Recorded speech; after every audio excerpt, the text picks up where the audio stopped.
Hey, what's going on, everyone? You are now listening to Resilience in Action with Erin Brown.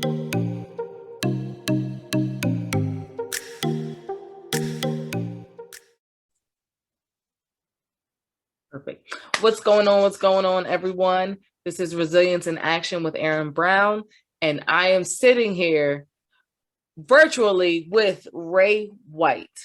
Ray is an organizational development specialist by night. By and night. By night, and by day, you are An IT supervisor at a healthcare. let's go.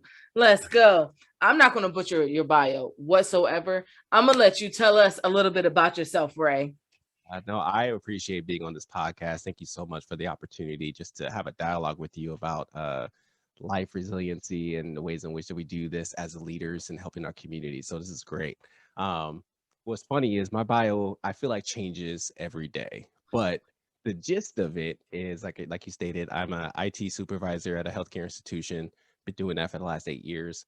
But as of pandemic has opened up a lot of doors in many ways, but since in the last 3 to 5 years, doing a lot of work in community leadership, organizing, being a part of that world of developing leaders in this space.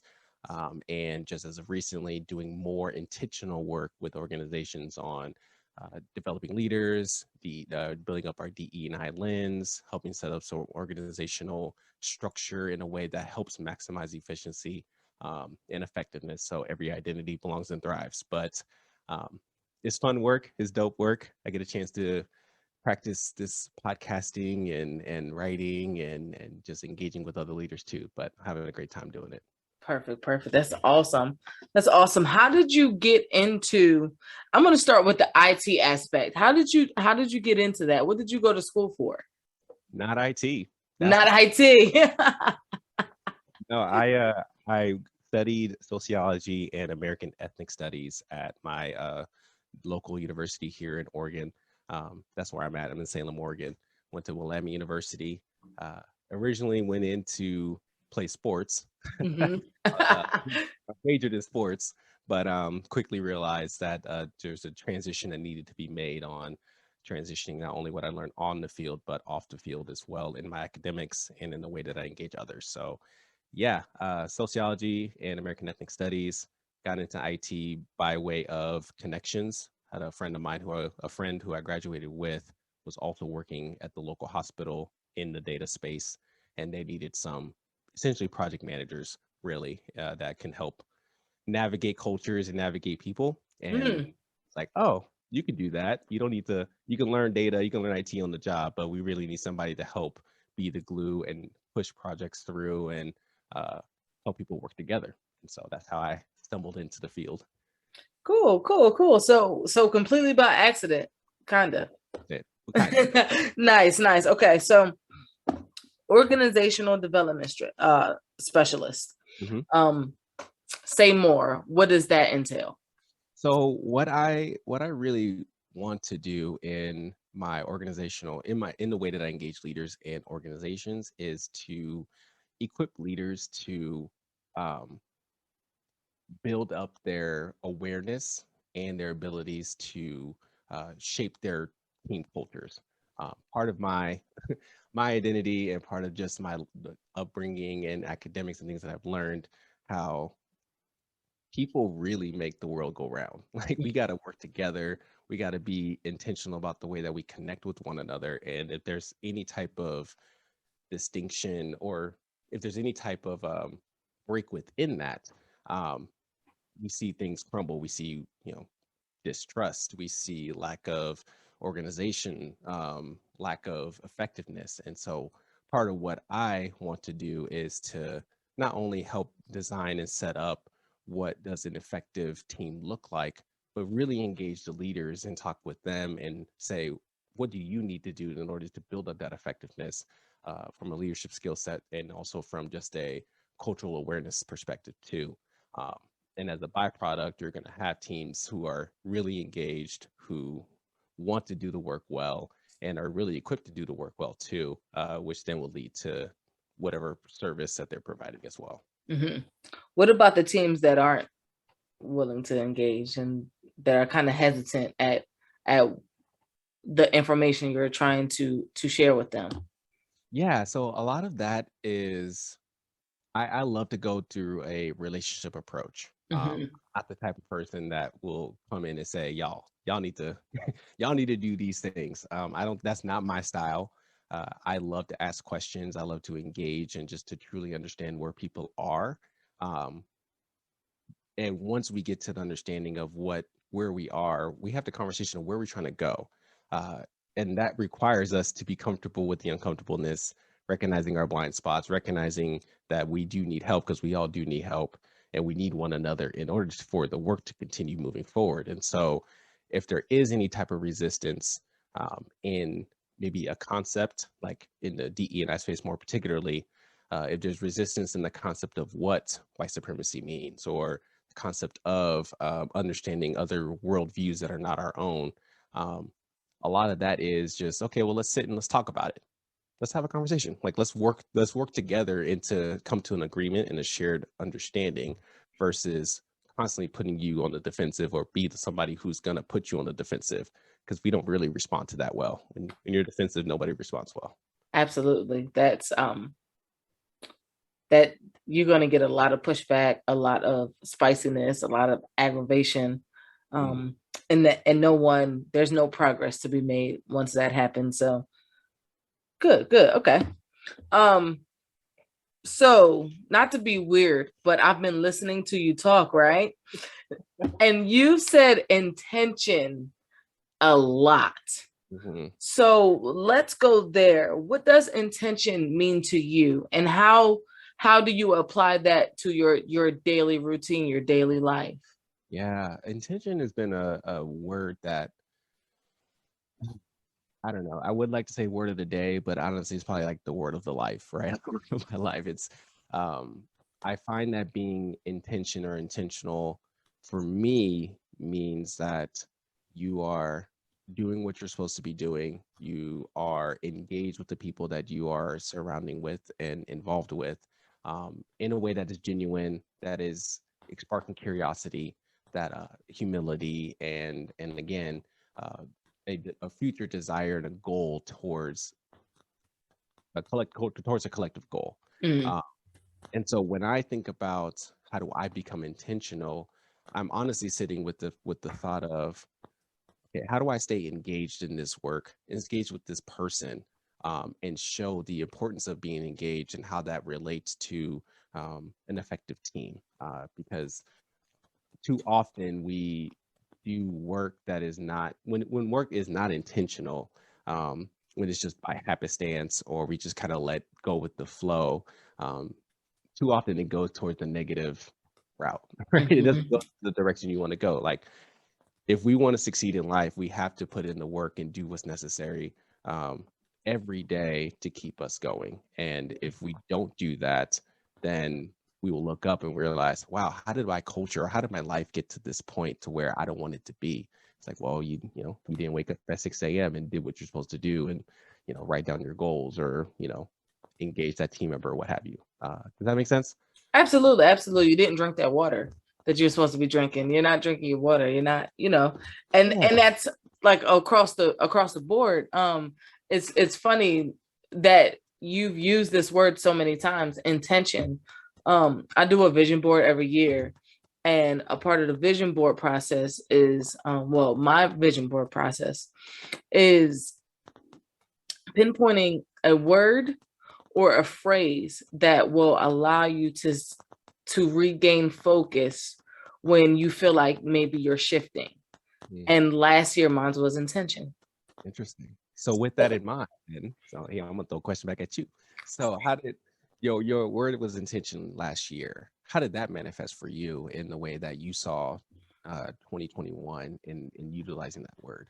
Absolutely, absolutely. Intention, I had to get I had to get honest with myself. Mm, You know, when we do things intentionally, um, if well, let me say this, if we don't do things intentionally, like you said, you kind of get lackadaisical with it. It's not a matter of fact. It's not necessarily like a must. Mhm. So I had to get real with some of the things that I wanted my life and what I wanted my life to look like. And that took me sitting down, writing out my goals, writing out the steps to get to, to that goal. And that was all very, very intentional. Yeah. Another thing I did was, I call it audit your orbit. You audit your surroundings. You audit the people that you surround yourself with, and you also audit the things that are around you naturally. You audit the things you're listening to, like what kind of content you're ingesting, the food you're eating. We always talk about, like, if we want a healthy body, you got to eat right, but that's where we stop. We don't go further, and we should be, because you're feeding your mind as well. And if you're feeding it negativity, that's what's going to manifest. Right. Um, Yeah. yeah. So, and also doing an internal audit, like you're auditing everything else around you in your orbit, but a lot of people forget that the main part of your orbit is you. So you gotta give yourself a checkup from the neck up. Mm. Sometimes you gotta hold yourself accountable, hold yourself to that standard, that you are holding everything else and everyone else to. Yeah. You can't expect someone to want to be a certain person or do a certain thing if you're not matching that effort, you know. Agree. So Agree. yeah, Yeah. intention was major. I process like what I hear you saying. I love it. Like especially like audit your orbit. Like that's good. That's good word right there.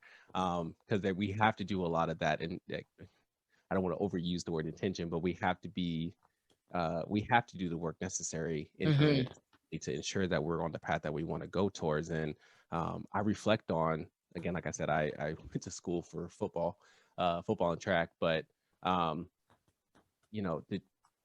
the reason why I gravitate towards seeing teams effective is because helping teams and organizations become effective, because I've been a part of effective sports teams. And Mm-hmm.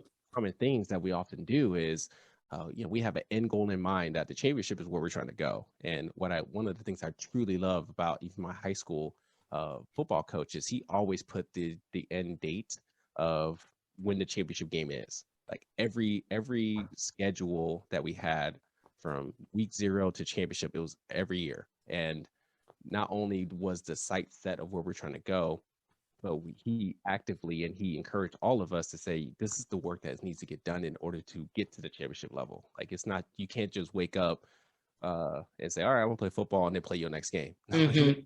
you gotta you gotta lift, you gotta study the plays, you gotta watch film, all the things day in and day out. And the byproduct of going through the process, uh, one day should lend to the championship if you're doing the right things well. And so working to transition that to, I love it, like you said, ourselves. If I see this goal, here are the steps I need to take, here are the environment that I need to set up in order to make that work, and then transition it institutionally as a team. Here are the qualities that we need to embody in order to see the type of culture we want. And then here are the daily steps that we need to be mindful of to check back to make sure that we're doing the work necessary to reach that organizational goal that we set for ourselves. So, Mm-hmm. oh, that's dope. That's dope. Yeah, absolutely. The audit, the A is from my book. You're author as well. But the Yeah. value method, that A, that audit your orbit, that's one of the key factors in that, in making sure your value, you're showing up, your rhythm is in check and all that good stuff. But we're talking about books here. So tell me about, hold on, wait a minute. I know I wrote it down. Advocacy in Action, Yes. So right? for those watching on YouTube or where this will be posted, that right there is what the book is. Um, it's an interesting journey being an author, and I would love to hear more about your perspective on this too. But um, the book came about actually in the height of the social unrest that we've experienced in 2020, especially. Mm, And so, I'm a black man. I'm in my early 30s. So I'm navigating this life in this world through this lens, through that lens. Man of faith, family man. A lot of identities that I share, but in 2020, midst of the the early stages of the pandemic, and then also a lot of just the civil unrest that we experienced, there was tremendous amount of questions from those engaging in social justice work, more particularly our white siblings, those who are in our communities, who see the injustice but didn't know exactly what to do, mhm, uh, or felt ill-equipped to take action in that space. Um, and so, out of frustration, and seeing the question on social media in 2020. Um, I create like a list of 9 different action steps for people can take whenever they see something locally to take action.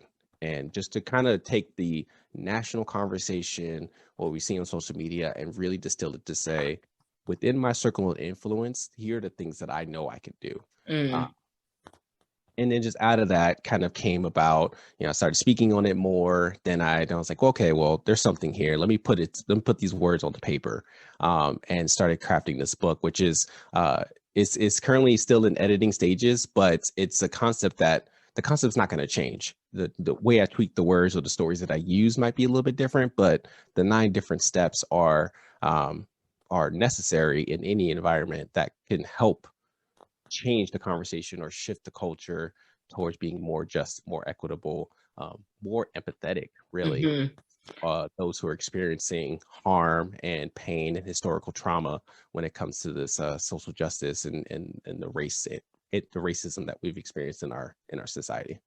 Absolute empathy is I wish we had a lot more of it. Mhm. Um Empathy is something that I think if we could all find a way to understand more of what that term means and the weight that it carries, I think we'd be able to have these really, really uncomfortable but necessary conversations um, more often and then have more progress.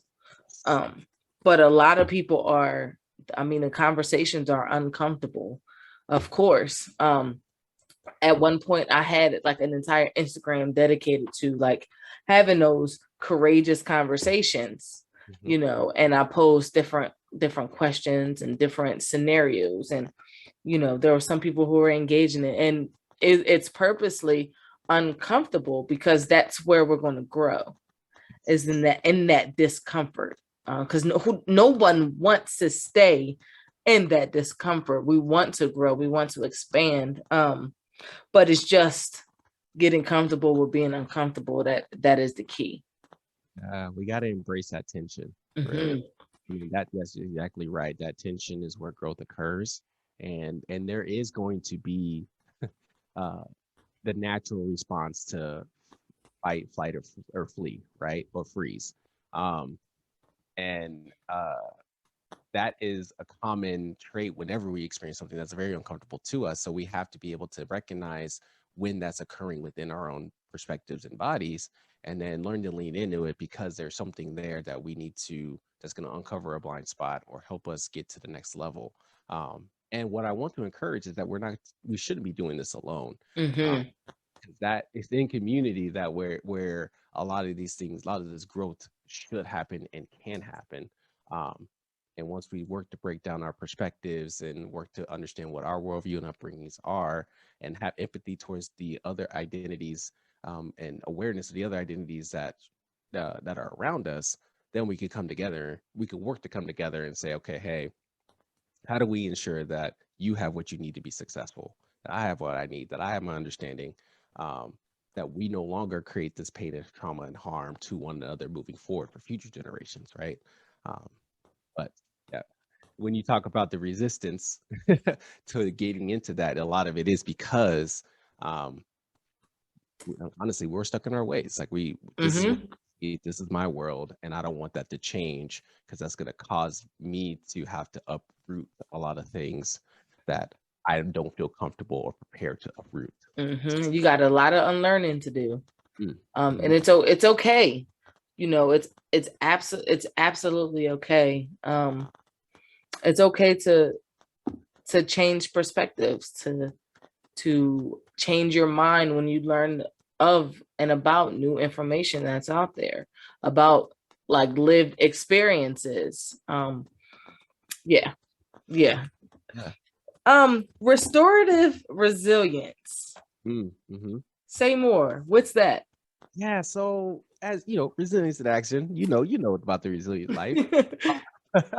Yeah. So, 2020, the past 2.5 years, this conversation of resiliency has constantly been brought up in every space. Like, how do we stay? Yeah. Often the phrase I hear in work or in organization is, how do we stay resilient in the face of adversity? Mhm. And many programs have been created to help individuals navigate their ability to bounce back from adversity, which 100% we need that. You need self-care. You need to have that. How do you have a positive perspective? How do you see adversity as a growth opportunity than a detriment to yourself, right? Like, all those things are truly important.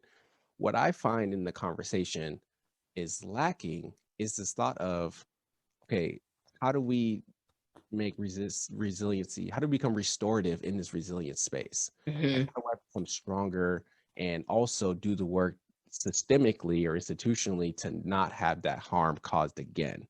That is it right Mm, there. come on. Like, that is it right there. What do I need to do? What systems or strategies do I need to implement so that this doesn't continue to happen? I'm really glad you brought that up because I say that all the time. Resilience is my jam. Mm, And often we're talking and I'm talking with other people, and that is the aspect, that is the part that they skip over. So I just wanted to stop you. I'm gonna let you keep going, but I uh, just wanted to acknowledge you for like look at you. All right, Ray. Okay, I see you. I see hey, you. I see you. Go I'm ahead. trying. I'm trying out here. We talk about accountability and our abilities and what's our role in achieving success that we want to achieve, right? And we also, individually, that makes sense. Like, I need to own my own stuff. I need to own my role, see my role in the actions or the inactions that I'm doing in this space. But we also need to look at these institutions or look at the root cause of what has caused this to get to this point, Mm, be able to say, okay, how do we change that? Like, what yes. can be done there? I just, I'm struggling with this because as in my leadership, day-to-day leadership, I am constantly having conversations with staff members who are like, I'm bogged down. Like, I'm burning out. Like, I can't see light in the tunnel. And I would think I would feel insensitive and unempathetic, however the word is, but I would lack empathy if I just say, "Hey, push through it. You good. Just keep going one more week Mm-hmm. at this pace," and not like, or on the inverse, say, "Okay, well, take a break," and then they come right back into the mess. The same system. Yeah. So Yes. I'm trying my best and doing my best to share that thought in every leadership space. Whoever has power and authority, organizational authority, really, to say, hey, how can we look at what is causing this harm or this trauma or this reason to be resilient and not be perpetuating that uh, Mm-hmm. moving forward. So it requires us to do some change. And again, factoring uncomfortableness, we are uncomfortable. We don't want to change the status quo.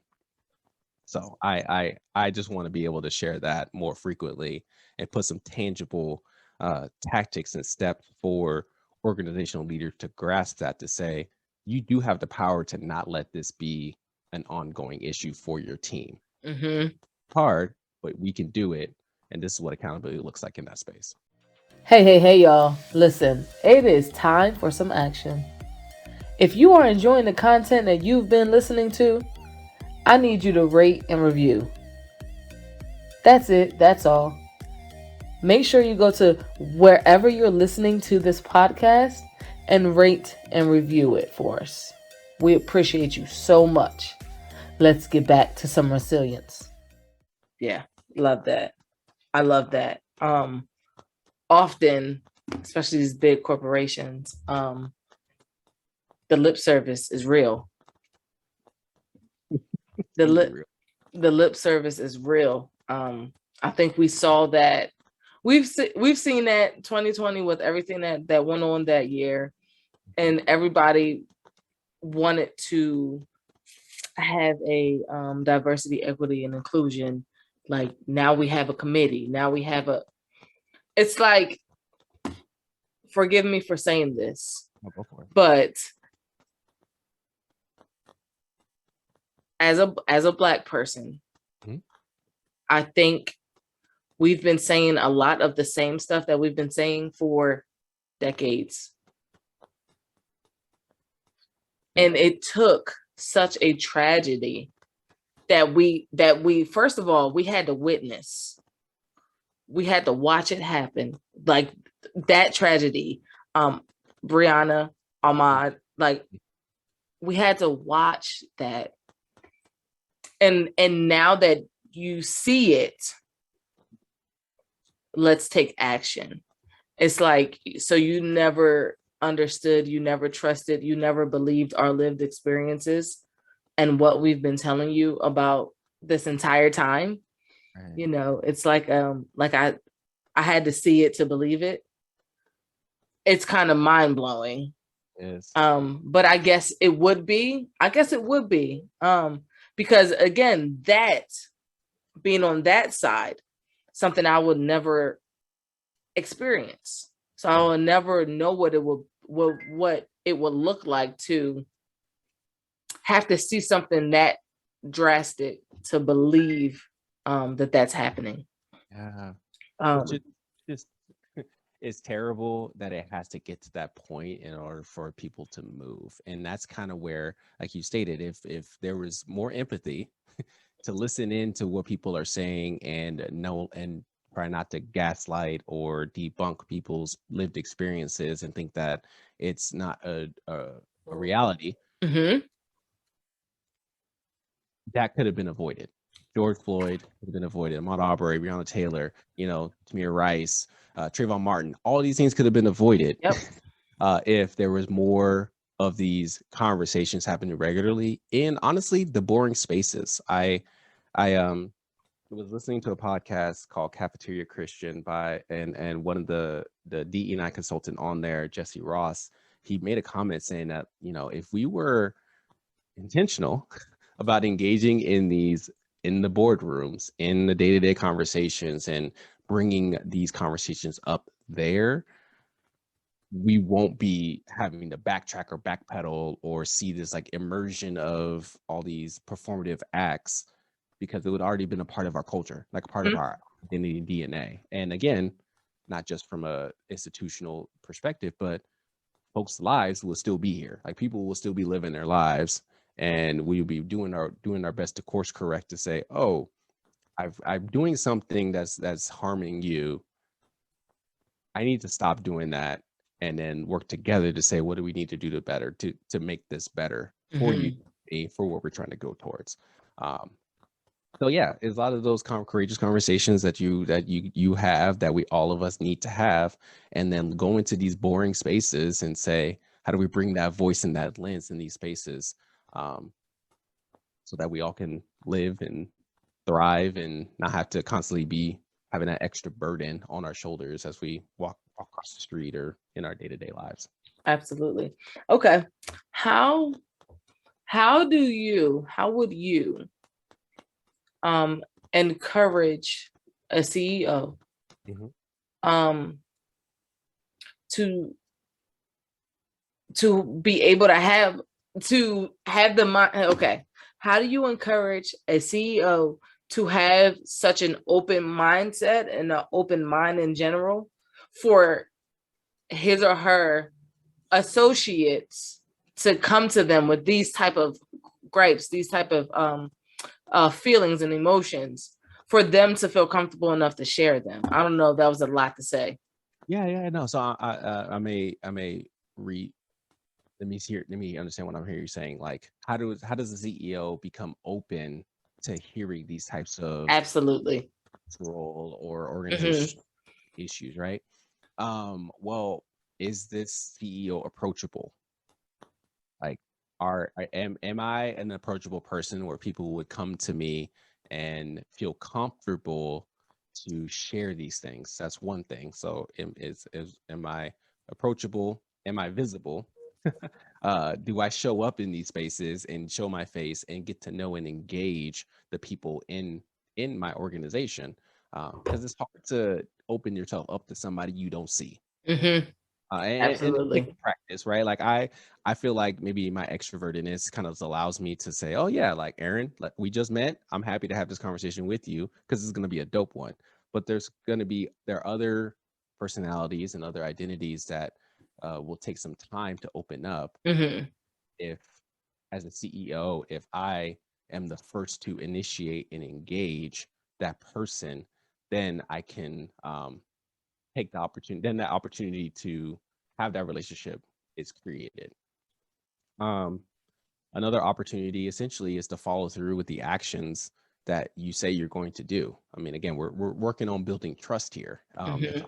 If you show up, if you're intentional with your engagements, if you say do what you're supposed to do, be where you're supposed to be, do what you're supposed to do, and that you do it with the other individual in mind, that allows the ability for people to come and say, "Oh, hey, like one, either I like what you're doing, keep going, or I don't really like how that's going." Mm-hmm. And then we're like, "Oh, okay. So how do we change it? What do we do? What is your voice? How do I invite your voice into this conversation to help shape it so that way it works for you and others folks who may be feeling the same way, but maybe not as comfortable to bring it up to the CEO's face or to my door." Yeah. Uh, so a lot of it's relationship building. A lot Mm-hmm. of relationship building. Love it. You just, over our conversation, you shared a lot of tips. My thing is sharing stories, systems, and strategies Mm. through resilience to have a greater human experience. And the systems and the strategies that you've shared thus far, A1. Hey, hey, I appreciate that. A1, I- absolutely. No, absolutely. I'm gonna give flowers when flowers are due. Like, a lot. I don't even know if anyone knows, but this is Ray and I's first conversation, like, ever. Aside from, like, hey, I would love to have you on a podcast. And, as for talking, and I don't think people could tell. I don't think anyone could tell. Like, Yeah, I hope not. And that's the dope thing about one. What I've really appreciated. This is one of those things where I work to try to find a silver lining in things. Um, mhm, COVID has allowed the opportunity to make this type of connection, right? Like, I don't think I would ever thought about doing something like this 2.5 years ago, of just hopping on one, doing, having your own podcast and doing that kind of thing, but then connecting with other people across the world who are on the same wavelength, who are doing similar type of work and building community that way. Because community, as we've now learned, is uh, incorporates where you live and where you work, but then now, online has grown tremendously. mhm, How do we then tap into the larger network that we of identities, or people who are going the same way, um, to help support? But also, and then I want to challenge that as well, to kind of say, we don't want to create our own echo chambers. Like, I think mhm. in spaces, in this connection as well, yes, there are a lot of commonalities in the work that we are doing, but then I know I'm open to critique and challenge if I'm doing something that could be done better. So I'm going to be looking to you and be like, okay, so how are you talking about resiliency? How are you talking about building our leaders? What systems and strategies are you creating? Because, well, the way you've articulated it sounds way better than I do. So how do I not only adopt that language, but also point people to you and say, yo, check out what Erin's doing. Like, Yeah. we out here doing the same work. So, yeah, no, that's dope. I appreciate that. Yeah, absolutely. No. And I appreciate you, you know. Um, what I'd say over the past 3 years, what has been either one or two of your greatest achievements? Mm. You know, I often think about my family. So my wife, we're about to celebrate 7 years marriage in a couple weeks. Uh, Congratulations. thank you, props to that. Shout out to my wife, and then we have two young boys, 5 and 3, Mm. and being at home, working from home in the pandemic, one has been tough. It's tough on everybody, but I have enjoyed just watching them uh Hmm. like just being close to my family and having them a part of my Zoom meetings, or even, before this setup that you see that's glorious, I used to do it in the garage.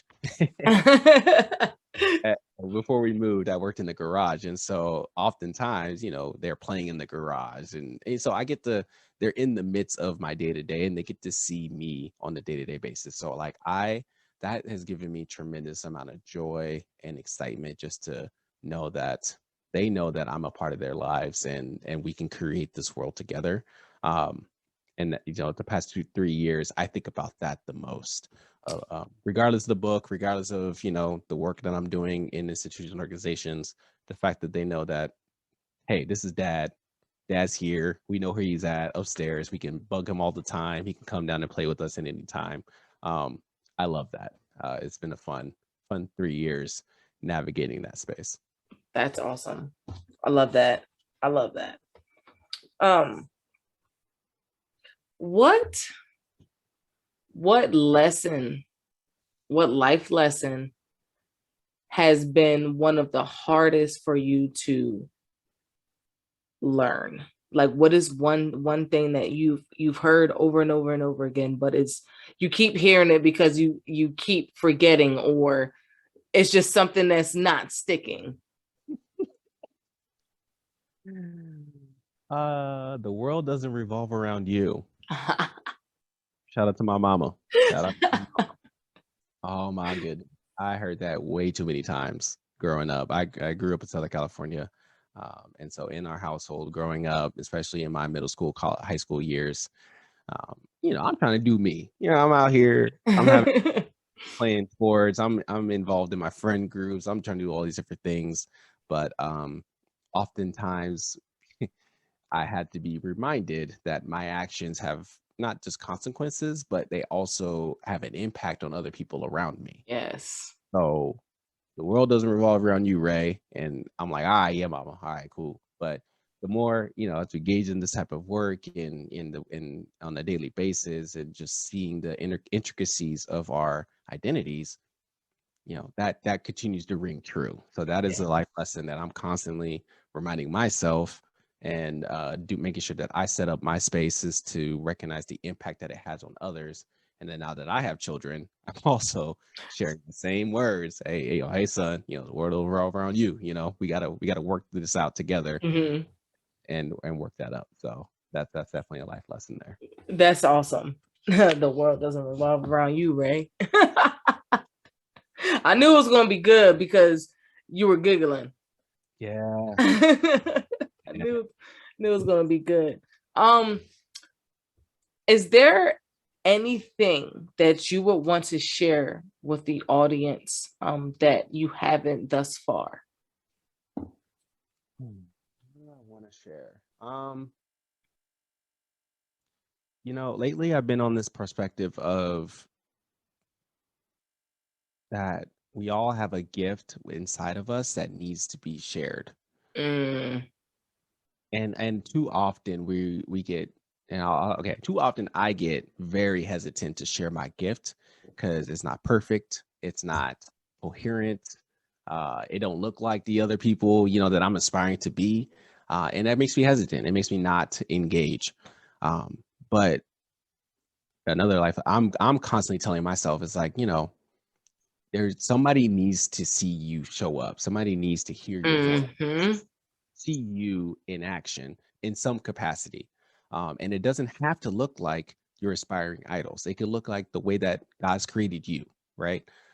So I'm constantly in this perspective of, okay, honing in on what my gift is, or how do I work on my craft well, and then just show up, because it can have an impact on somebody in a positive way. And so that is something I really want people to kind of sit with, but not sit with it in a way that paralyzes them from taking action.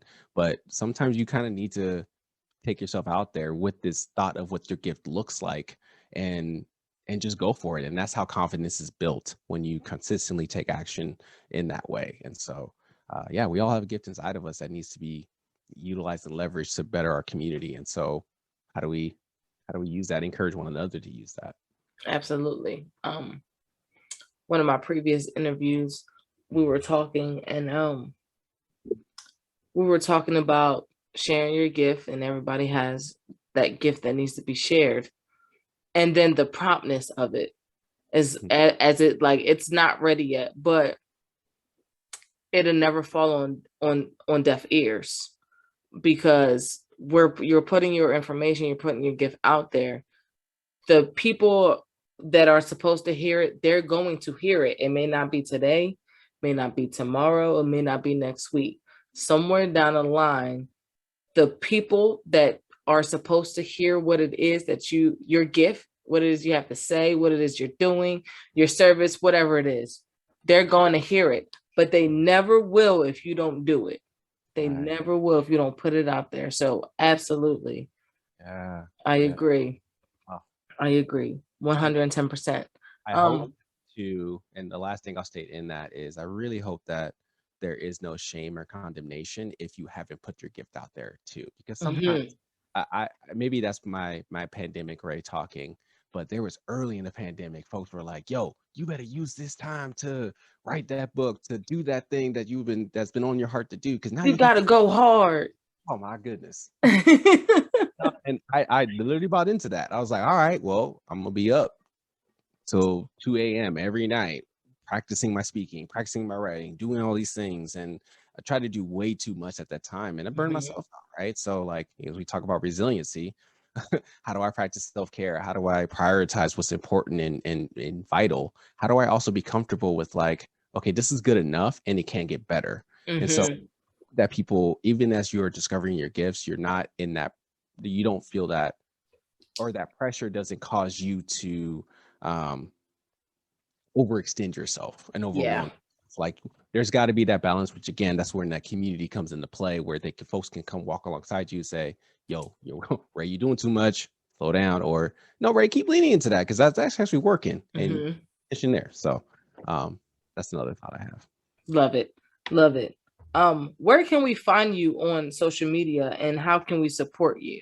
Yeah, no, I appreciate that. I'm most active on Instagram and Twitter at Ray Devante. You see me, I might be dancing a little more than I used to in these reels, but those are kind of the common places I hang out in and do work in. Um, and my website, raymondwhite.net, is also available as well for folks who want to kind of see what type of speaking that I do and workshops that I create. I'm slowly building out some coaching consulting processes as well, recognizing that information needs to come, and people just kind of need that guide, really. So how do I help be a voice and create these spaces for organizational leaders to practice this? So those are the three areas where you can find me. Um, and yeah, On the Mic with Ray White, there's also a podcast that I have, sharing life lessons, self-reflections, and equipping you to take action. You get to hear a lot of my weird and random stories of the lessons that I've learned from it, but then also some of the real life situations that are occurring in our world, and distilling it to say, okay, what do we need to do based upon what we're seeing in the world today, in our communities today? How do we then take action within our spaces? So Mm, you can find me. perfect. Perfect. Perfect. Um, I have one final question for you. Mhm. What does resilience mean to you? I know we spoke earlier about restorative resilience, Yes. but what does resilience mean to you? So for me, resilience means to be able to bounce back from adversity stronger and healthier than you once were. In addition to holding looking at our institutions, or looking at the root cause of what caused us to be resilient, and then doing the work necessary to not let that be an issue in the future. So you look individually, doing the work necessary to make sure that you're healthy and strong, and then looking institutionally to say, what do we do to no longer let this be an issue for myself and others moving forward? Love it. Love it. That's literally resilience in action. Yes. Perfect. Perfect. Ray, thank you so very much for spending a little bit of your day, your Wednesday here with the crew. Oh man, I'm appreciative. Thank you for reaching out. You're right. I hope nobody notices that we just met today. And I realized too, I'm excited just to watch you and your journey as well. So thank you for creating this platform and space for people to share not only what they're learning and experiencing, but ways in which that others can take action in this too. So no, you're doing some phenomenal work. So thank you for doing the work that you do. Absolutely. Absolutely. Thank you for that. Yeah. Thank you for listening to this week's episode of Resilience in Action with Erin Brown. If you enjoyed this episode, make sure to rate, review, and subscribe. And I want you to remember one thing: resilience in action will always lead to a greater human experience.